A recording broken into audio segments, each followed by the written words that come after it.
कौन्ते मया अध्यक्षेण प्रकृति।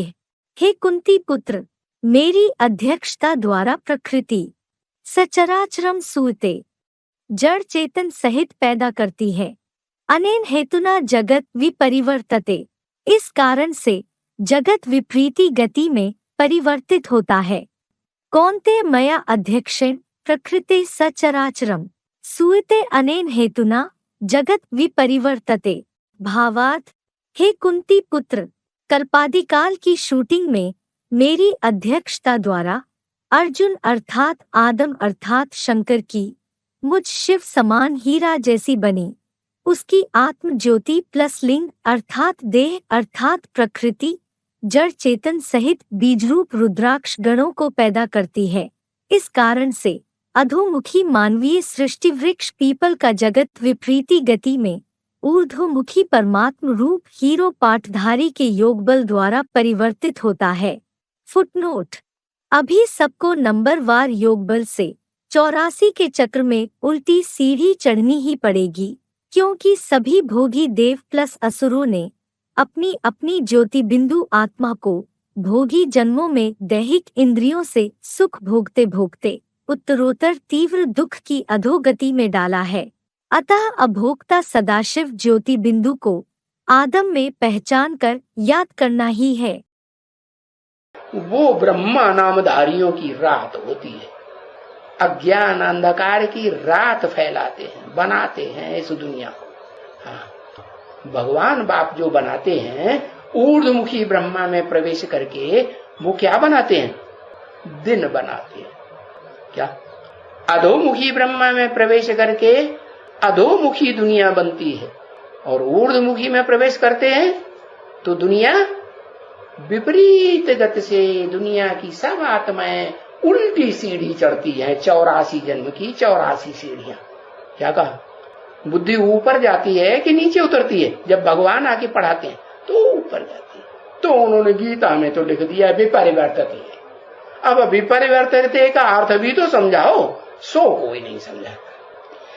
तो ये है ब्रह्मा के दिन की बात और ब्रह्मा के रात की बात। अभी तो हम सतयुग में सतो प्रधान थे, अभी तमो प्रधान बने हैं। अभी हमारी उल्टी सीढ़ी की यात्रा है, रिटर्न जर्नी है, और ये रिटर्न जर्नी तो जरूर होगी, समझे ना? इस रिटर्न जर्नी के लिए याद करो, शॉर्टकट रिटर्न जर्नी है। जब तलक तुम ये बाप को याद कर सकते हो तो करते रहो। करते करते ये सतयुग और त्रेता में कोई स्वप्न दोष फिर होगा ही नहीं, वहां कोई बुरा संकल्प आवेगा ही नहीं। नहीं, ये कायदा ही नहीं है। अभी तो उल्टी सीढ़ी चढ़ना है ना, तो क्या होगा? पहले कॉपर एज से सिल्वर एज तक पहुंचेंगे त्रेता में, फिर गोल्डन एज में पहुंचेंगे। तो सिल्वर एज में जब पहुंचेंगे तो फिर तुम्हारी कर्म इंद्रियां शांत हो जाएंगी, मन भी शांत हो जाएगा, तो वो सब हरकतें बंद होती जाएंगी, है ना? तो वो अपनी अपनी जांच भी करनी होती है ना कि हम कौन सी एज तक पहुंचे हैं। कलयुग में है, कॉपर में है, द्वापर में है, या स्वर्ग की सीढ़ी चढ़ना शुरू किया, स्वप्न दोष बंद हो गया। देखना है, अपन को चेक करना है, डिस्चार्ज होना बंद हुआ है कि हम सिल्वर एज तक पहुंचा हूं या नहीं पहुंचा हूं है? तो ये पहचान बता दी क्या कि हम कहां तक पहुंचा हूं, क्योंकि वापस जाने का है ना। उल्टी सीढ़ी चढ़ना है या नहीं चढ़ना है, कि कलयुग में ही पड़े रहेंगे? नहीं। तो जब सिल्वर एज तक त्रेता में पहुंचे है, तब ये कर्मेंद्रियां जो चंचल होती हैं, इन बातों में वो सब बंद हो जाएगी, है ना बच्चे? ये कर्मेंद्रियां वशीभूत हो जाएंगी, क्योंकि सतयुग और त्रेता में वश में थी ना। तो फिर जब तुम भी इस अवस्था में आएंगे त्रेतावस्था में आओ, तभी ये कर्मेंद्रियां वश में हो जाएंगी। फिर और ही आगे जाओ कि त्रेता तक पहुंच के थक जाएंगे सीढ़ी चढ़ते चढ़ते, है वहां तो थकने की फिर कोई सहज हो जाएगा कि वहां कठिन हो जाएगा? वहां तो बहुत सहज हो जाएगा। फिर आगे जाओ सतयुग की अवस्था में सतो प्रधान बन जाओ, तो फिर सारी कर्मेंद्रियां सब कुछ वश हो जाएंगी। क्योंकि है इस षष्ठी रूपी रंगमंच पर पार्ट बजाते हो तो कभी तो कर्मेंद्रियां वश में थी ना, तो वश में थी। तो ये कोई नई बात है कि यहाँ अभी कर्मेंद्रियों के वश हो, कल कर्मेंद्रियों को वश कर लेते हो पुरुषार्थ करते करते, है नई बात लगती है क्या? नहीं।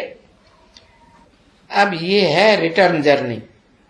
क्या 84 की सीढ़ी है ना, ऊपर से नीचे उतरे, अब क्या करेंगे? अब रिटर्न वापस जाओ। हाँ रिटर्न जर्नी है, इसे एक जन्म में ये रिटर्न जर्नी है। क्या रिटर्न होके कहां तक पहुंचेंगे? है अरे बताओ, चढ़ते चढ़ते कहां तक पहुंचेंगे? कलातीत स्टेज तक पहुंचेंगे। है वाह, एकदम कलातीत अतीन्द्रिय सुख तक पहुंच जाएंगे। है हाँ, तो वो है 84 जन्म का। और ये है रिटर्न जर्नी। रिटर्न जर्नी में सबको ही पास करके कर्मातीत अवस्था में पहुंचना है। अरे सतो प्रधान अवस्था में पहुंचना है। इस सीढ़ी की समझ कोई कम नहीं है। 84 डाके उतरने के चढ़ने के दिए है ना, तो बड़ी फर्स्ट क्लास समझ है एकदम।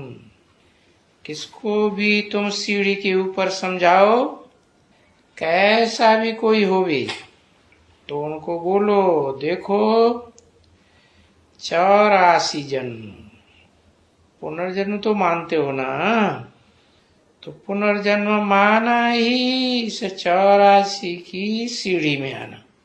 समझे ना?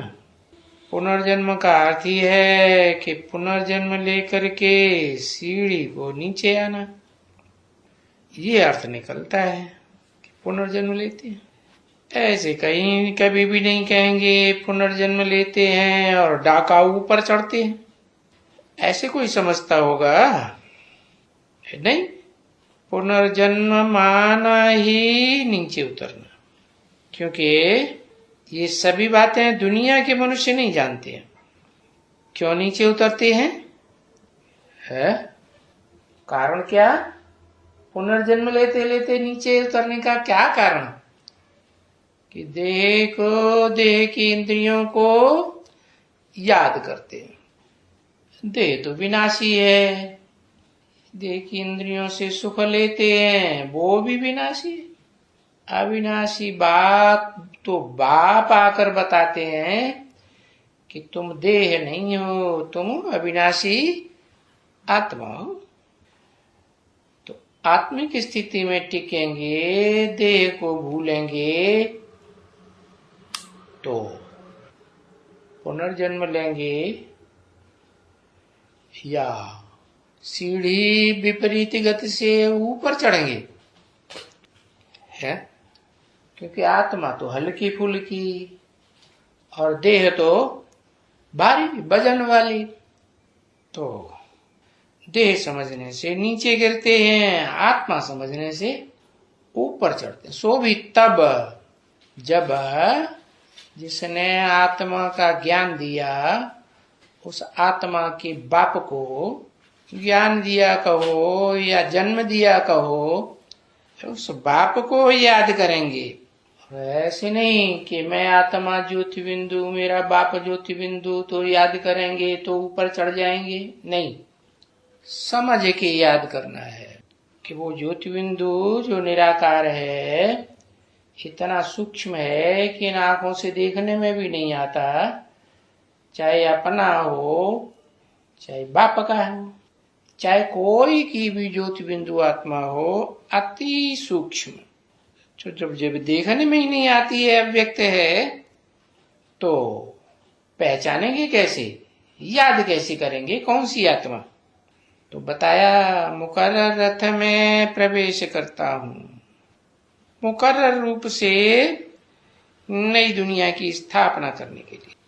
तो बाप को समझकर कि साकार में निराकार काम करता है, उस साकारी सो निराकारी को याद करते हुए है अपनी आत्मा के स्वरूप में टिकेंगे तो पुनर्जन्म की बात ही नहीं है।